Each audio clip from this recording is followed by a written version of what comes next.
Good. I am Mollie Morton, and my great-grandfather, John Morton, opened the Morton Brothers store in Smithville, Missouri in 1893. In order to discuss the history of the Morton store, it is important to know the ancestors from the Rollins and the Morton families that came to Missouri and a general knowledge of their past. Both families mainly came to Virginia when they left England, and from there began their lives in America, moving to Kentucky and eventually Smithville, Missouri. Surnames that have led to the present through these families include Duncan, Breckenridge, Farmer, Kennedy, Strode, Ellison, Herndon, Dew, Penn, Riggs, Stubblefield, and Swope, many familiar to Smithville residents.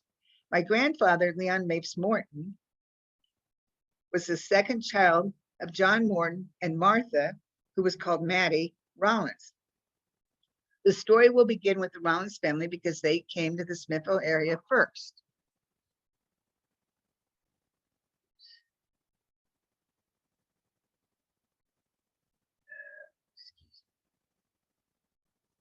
This is a genealogy chart that was written by my grandfather, John Morton. The Rollins family, written by Josephine Rollins, Todd Hutter, Barnard, and Lee and Susan Penn Rollins, and their descendants by Lucille Brown Reynolds, are the foundation for my genealogy research on my Rollins side. I attribute this book and the Morton book to my grandfather, Leon Morton Sr., who diligently worked on both books beginning in the 1930s. It is thought that our Rollins family descended from Henry Rollins, who, with his wife, 2 sons, and 2 servants, sailed from the port of London in 1635 and originally landed in Virginia. Soon he went to Maryland and eventually owned land in both Maryland and Virginia. We are descendants of his son Joshua, who married Mary Sophia Kennedy and died around 1801. Sophia's father, John Kennedy, who married Esther Stilley from the Swedish colonies in Pennsylvania, the Pennsylvania-Delaware area, was captured at the Battle of Guilford Courthouse during the Revolutionary War, and as a POW was starved to death on the prison ship Jersey. Joshua and Sophia's son, Lee, was born in 1801, a little before his father's death, in Bourbon County, Kentucky, and married Susan Penn, daughter of Joseph and Charlotte Aker Penn. They came to Clay County and settled near what is now Paradise in 1830 with Lee's widowed mother, Sophia, and their first 5 children. Lee accumulated 1,400 acres of land, which he paid for in gold. The family survived the bushwhackers who looted their home. Lee died in 1854 and Susan died in 1869, and they are buried on the homestead in the Rollins Cemetery. The land is now owned by the Neff family. On February 15, 1837, the Indian Treaty, which allowed access to Minnesota and Wisconsin lumber for houses in Missouri and Ohio, was ratified and more people moved west. By 1860, it was estimated that 500 people lived in Smithville. Lee and Susan had 14 children, and the history of each up until the 1970s is available in the Rollins books. My Morton family is from the 11th child, William Penn Rollins, born October 22nd, 1841, and he died May 10th, 1921. William Penn Rollins was a veteran of the Civil War, having enlisted in Springfield, Missouri, in Company G, 2nd Regiment, 5th Brigade, Missouri State Guards, on the Confederate side, and was engaged in the Battle of Pea Ridge. He did some other stuff too, we're not going to talk about.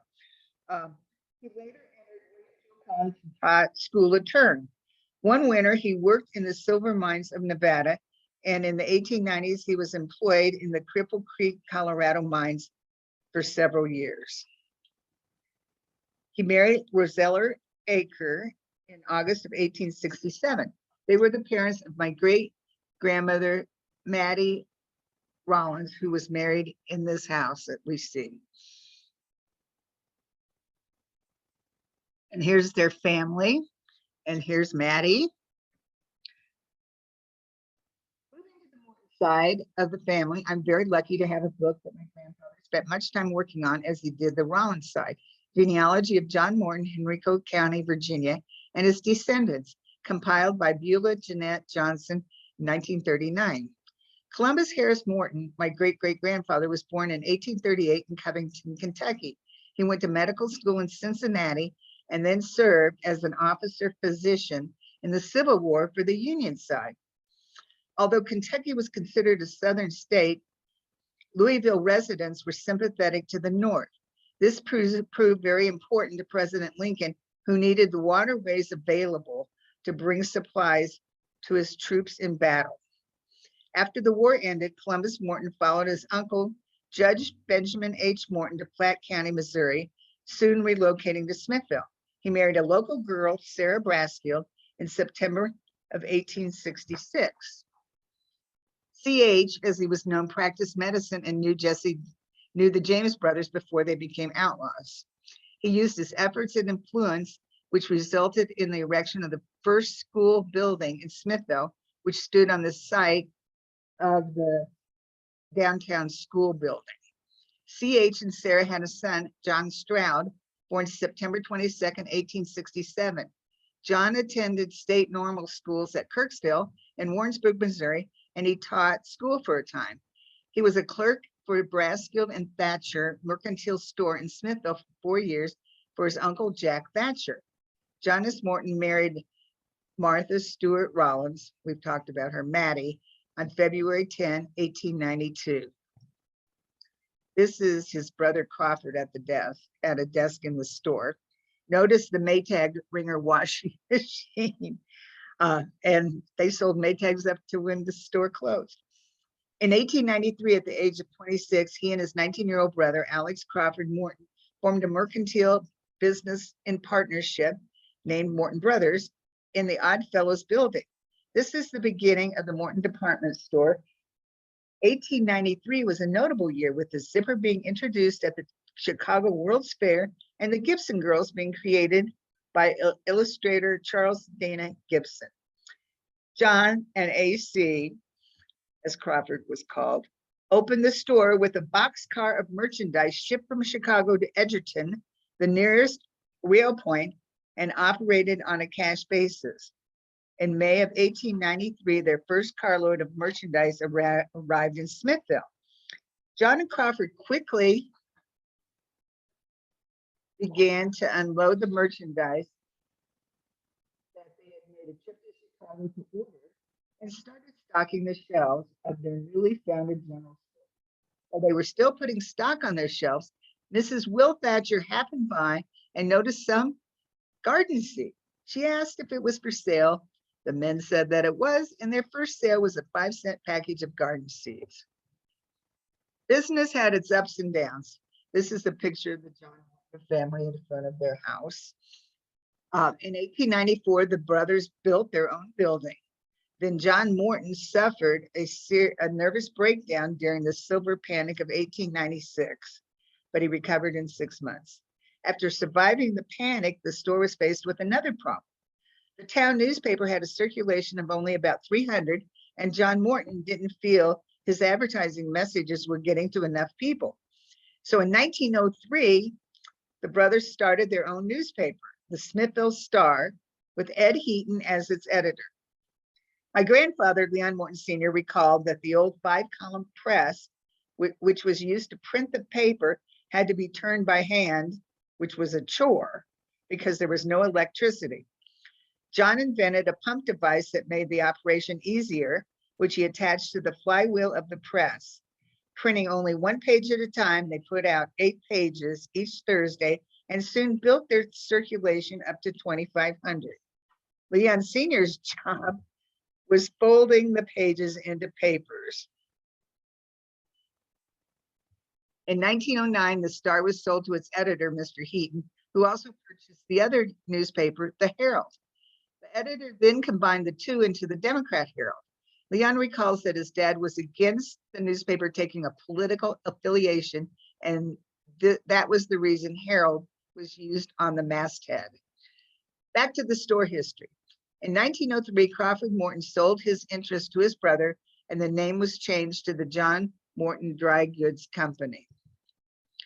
John bought out The Dodson Furniture and Undertaking establishment, which was next door to the north. This was about 1905 or 1906. By then, electric lights were common in farm homes. In 1910, the business was incorporated with John as president and son Leon as secretary and treasurer. In 1930, John retired and Leon became president. Leon's brother, John Jr., worked in the store for a while, but eventually left to start Morton's Mortuary in North Kansas City.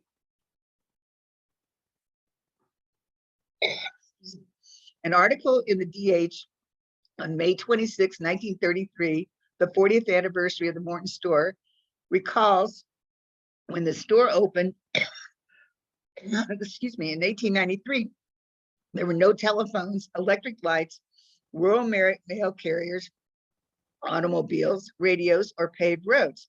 Country people came to town, usually on Saturday, to spend the day shopping, visiting, and to learn the news of the day.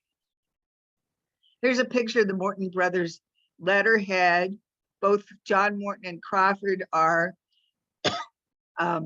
listed at the top.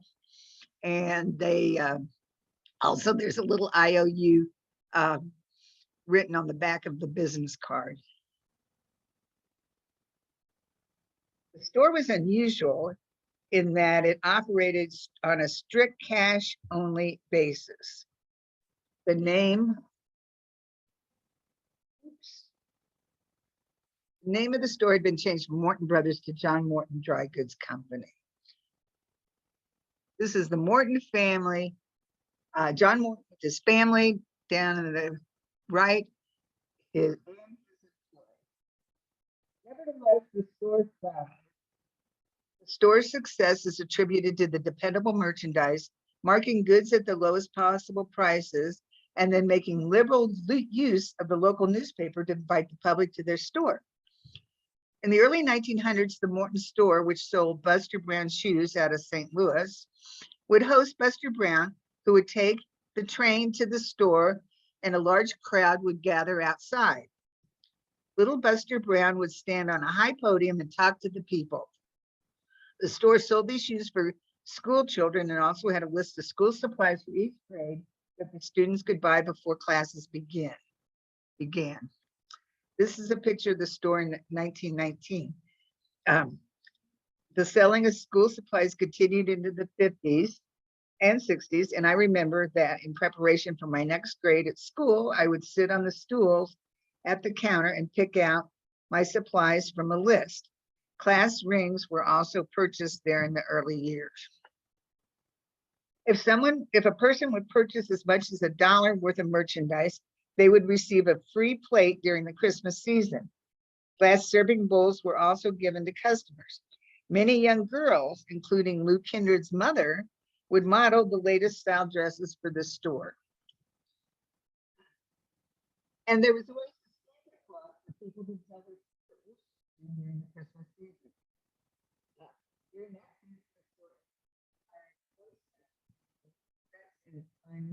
decorations. Here's a picture of the store. John Morton died June 7, 1930 at the age of 62. That year, pre-sliced Wonder Bread landed on store shelves throughout the United States and became very popular. John had been in the mercantile business for over 37 years, and it was said that there was no better known merchant in this part of the state. You can see Brown shoes, the Buster Brown shoes at the top of the doorway in this slide. The Democrat Herald said in its obituary of John that there is no way of estimating the enormity of John Morton's contribution to the growth and development of Smithville. The Morton store was, in a sense, a pioneer in today's practice of free parking by large stores. John hired an Irishman by the name of Tom McCulley, whose job it was to tie the horses to a hitching rack across the street from the store. Morton paid $10 a year rent for the hitching rack, and it helped attract business with Tommy's services of tying the horses, carrying the eggs in to the store to be sold, carrying groceries out to the buggies, and helping the ladies to again be on their way with most of the shopping completed in one transaction at the Morton store. What lady could resist that convenience? For 37 years, John was an outstanding merchant whose liberal use of newspaper advertising made his name a household word in 3 counties. Unlike today, advertising was an experiment, but Mr. Morton knew it was pay. The obituary in the his treatment of others, friendly and obliging, and his friends in the surrounding counties were numbered by hundreds. He was interested in public affairs. He served on the school board and was treasurer of it up until his death, painstakingly and carefully using public funds. During his lifetime, Mr. Morton undoubtedly accomplished a great deal of good. Okay. Oops. How did that happen? Hey, Molly, your volume is going in and out. I don't know if you're speaking directly into your microphone. Oh, Yeah. I haven't moved much, but I'll move. Am I okay now? Yes, that's good. Okay. This is my grandfather. This is Leon Morton Sr. Leon Morton attended the State Teachers College in Kirksville and a retail training school operated by J.C. Penney before joining the store full-time. He married Mildred Farmer, also from Smithville, daughter of Coleman and Lucy G. Skaggs Farmer, on February 18, 1919. They had 2 children, Martha Lou and Leon Makes Jr., who is my father. After John's death, this is a picture of the store in 1937. After John's death in 1930, Leon carried on the corporation until 1937, when it was dissolved as the federal taxes on corporations had become almost unbearable. Leon Sr., who started with the store handing out circulars at the front door when he was knee-high, and later graduated to candy salesman, recalls that produce began to appear on the shelves of the stores in the early 1900s. Bananas, lemons, and oranges were the only items, with cabbage and potatoes being added later. They also bought country cured meat from local farmers and sold it in the store. Here's a picture of the back page of the Democrat Herald and the Morton's ads, of which I fondly remember. Often Leon Sr. could be seen at his desk looking out of the office while setting the type for the full back page ad for the upcoming week's publication of the Democrat Herald newspaper. Morton's opened the first beauty parlor in the Smithville area, and they sold the first appliances. The floods of 1947 and 1950 came within inches of flooding their buildings. Here's a picture of the store during the floodwaters creeping up on the to the sidewalk for the 1947 flood. And then here's several other pictures. This is a picture of the Morton house on Meadow Street, and my grandmother Mildred walking, probably came from the store and was walking home. About this time, Leon Sr. and Mildred bought a land on the hill north of Smithville and built a home out of the flood area. Later, Leon Jr., my dad and mother, Ruth, would build a house near the old football field on the corner of Brassfield and Highland out of the floodplain. This is my dad in his military uniform. Leon Jr. worked at the drugstore packing ice cream during high school, where he played on the basketball team. He joined the Army Air Corps in 1943 and was sent to Europe via the Queen Elizabeth ocean liner. He was a storekeeper and played on the American basketball team at night. After returning from England and Germany, Leon Jr. attended William Jewell College. Here's the front porch. Dad's back there, second from the left, or second from the back, kind of in the middle, left middle. During the week, he lived at the Phi Gamma Delta house, where he was study hall monitor and made many lifelong friends. The house only had one parking space, but that didn't matter. Leon Jr. had the only car. He worked at the store on Saturdays, and after his graduation of May 1949, worked there full time. Ruth Adams, whom he met at William Jewell College, was from Chicago. They had two daughters, Mollie. They married on August 13, 1949, and settled in Smithville. They had two daughters, Mollie and Martha. Leon Jr. was running the feed store at the end of the block when I was born, with a barbershop between it and the store. Morton's department store at the time was two large rooms, the southern one with dry goods in the front and groceries in the back. The northern room had hardware, appliances, tools, etc. in it.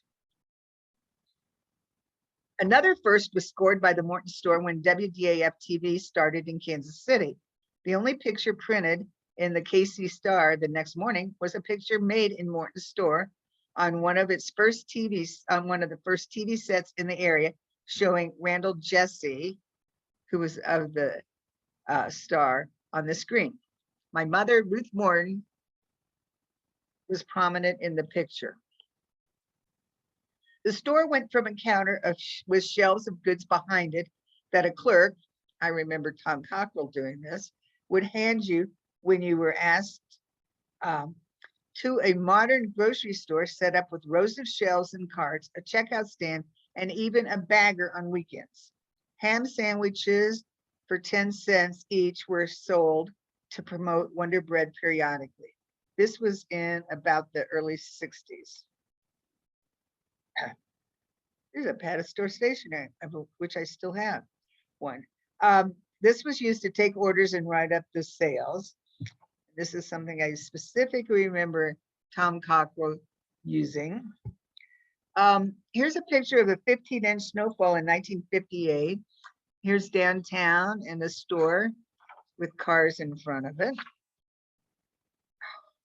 In June 1964, there was a flood in downtown Smithville, which did light damage to the stores in town.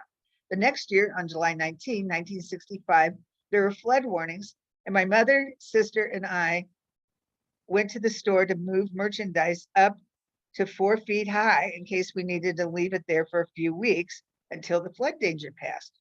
Well, the danger didn't pass, and by late that evening, we were trapped in the store with water above our knees and rapidly rising. The current had changed somewhat and was coming through the front door of the store and out the back.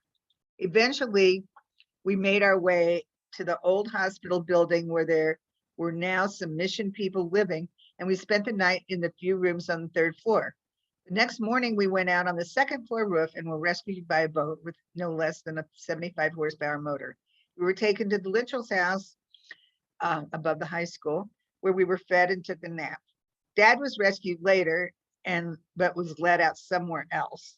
He did get a helicopter ride to see the damage and went to the Spelman Hospital to give blood, since he was a universal donor. We all went up there soon after to get our first of 3 typhoid shots. Leon Sr. had parked his little red Corvair, seen down on the left, bottom left, thinking it was a safe place to avoid any flooding.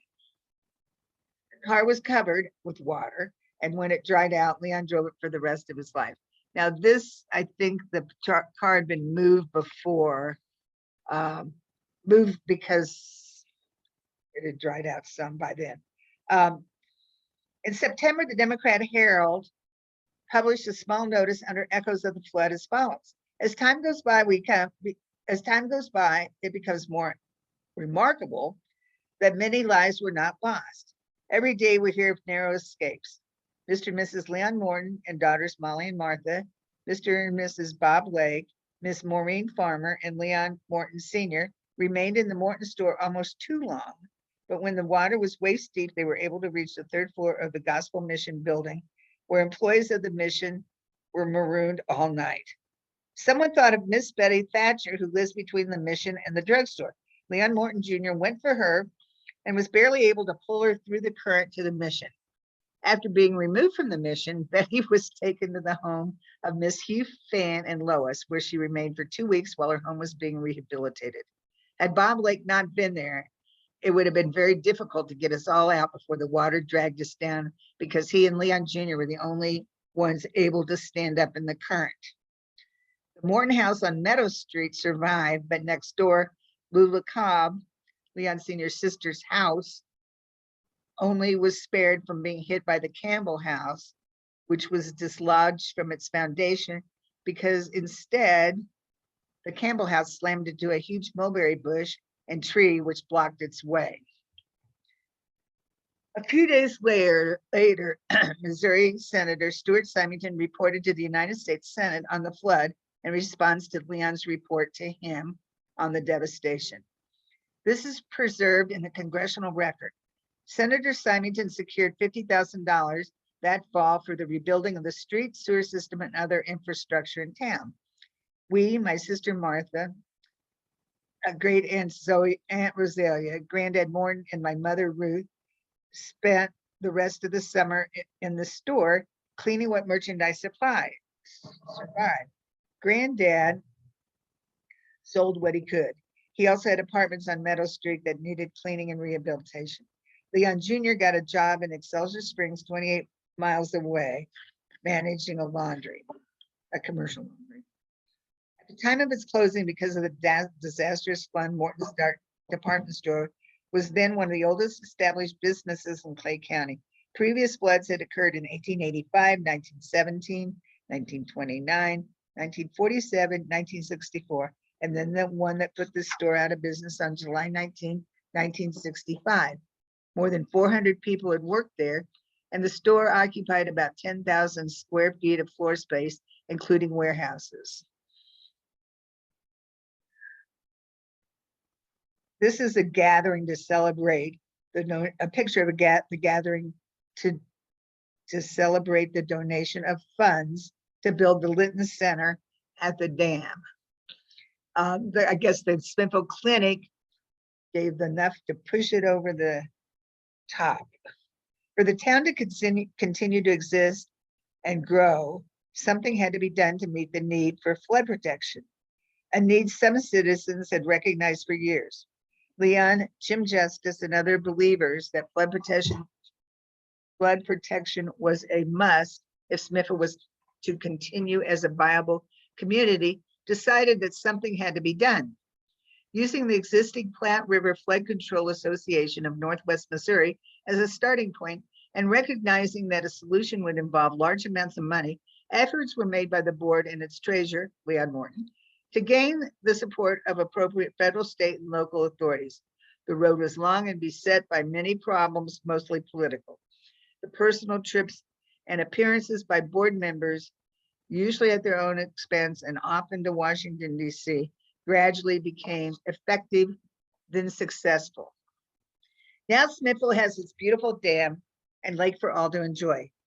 Most important is the lack of perennial threat of flooding. Leon Sr. is able to witness the dedication of the dam, lake, and park prior to his death.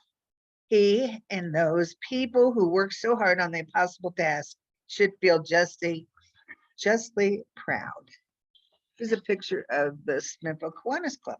Leon's life spanned the steam age and watched the progress into nuclear power, a span that watched the dawn of the automobile and airplane and electrified farm home, a time span which saw advances in medicine that physicians like his grandfather, a Civil War doctor, could not even dare imagine. He was devoted to the Protestant work ethic, carrying on and improving the family business while giving all consideration to the needs of his community in non-business ways. Leon was a member of the First Christian Church, the Oddfellows Lodge, the Scottish Rite Bodies, the Arawat Shrine from 1915 on, as well as a member of and past member of Smithville's Masonic Lodge, where he was its treasurer for 30 years. He was a charter member of the Smithville Kiwanis Club and chairman and commissioner of the Pioneer District of the Boy Scouts of America and former chairman of the Smithville Housing Authority. Following his son's interest in creating an effective, active fire protection system for the growing town, Leon was an organizer, former treasurer, and board member of the Smithville Community Firefighters Association. He was an organizer of Citizens Bank and Trust Company, buying the original stock to help capitalize it, and an organizer of Smithville Community Hospital. He sold the land to the Hospital Association for what he owed on it. Leon Jr., Sid Williams, Cliff Williams, and John Lohman hauled the blocks it was built with. The hospital, with its 12 rooms, was furnished by the Morton store at cost. Lots of nights were spent putting the beds together and furnishings in place. In the Democrat Herald, September 22nd, 1983. Not long after coming to this newspaper, an elderly man wearing a hat and holding a cane came into the Democrat Herald office to welcome me to Smithville. This man, it was soon found out, embodied much of the 20th century history of this community. We at the newspaper office thought of Leon as the grand old man of Smithville. He easily made us feel at home, was friendly without any motive for personal gain, and was perhaps the richest store of knowledge about Smithville of any inhabitant. We always wanted to interview Leon and put more of his observations and recollections in the newspaper. Time flies and we did not get around to it, so now we must rely on memories and written records. Leon impressed us with his knowledge about the history of the Democrat Herald and once even guessed our present circulation to its nearest 100. At the right time, he would come in the office to make sure his and members of his family living away had their subscriptions paid up. Smithville lost one of its grandest citizens. The opportunity we had to learn more from him is forever gone, but the community itself and its residents have had their life touched by Leon Morton, and the town today stands as a monument to Leon Morton. After Leon's death, the city of Smithville aldermen approved a resolution noting his passing and honoring his memory. It set forth many of his contributions to the city of Smithville and quote, the board desires to express to the Morton family the high esteem in which Leon was held by all members of the board and their profound sorrow at his passing. Howard Taylor was mayor at that time. Now I'm going to show you some slides of store memorabilia. My parents loved antiques, and I and many members of my family have these items that were saved from the early years of the store. This is a slide of an oak table. Oak wasn't considered a good wood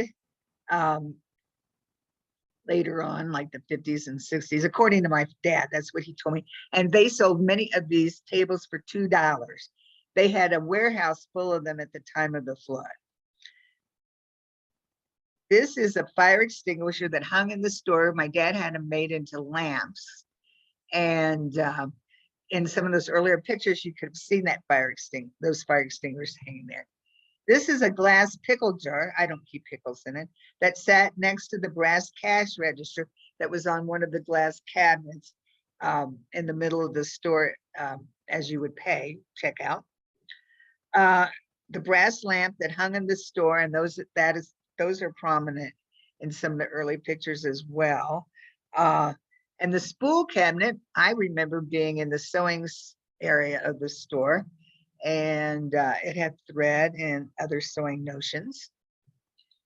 This stool is one of several that were in front of this display cabinet left of the store entrance, where you could pick out school supplies and stockings. I think they had stockings in that area as well, from my memory. This is a rendering of Leon Jr.'s pickup truck in front of the store. Finally, thanks to my mother, Ruth, grandfather Leon Sr. for keeping many newspaper clippings, cousins Steve Lohman and Linda McComas for their memories, the Democrat Herald for their long years of coverage of my family, Colonel and Lou Kindred for their writings and memorabilia, and for all the other documents that I used to put together this program. Thank you to Kathleen Bird for asking me to do this. It was a great opportunity.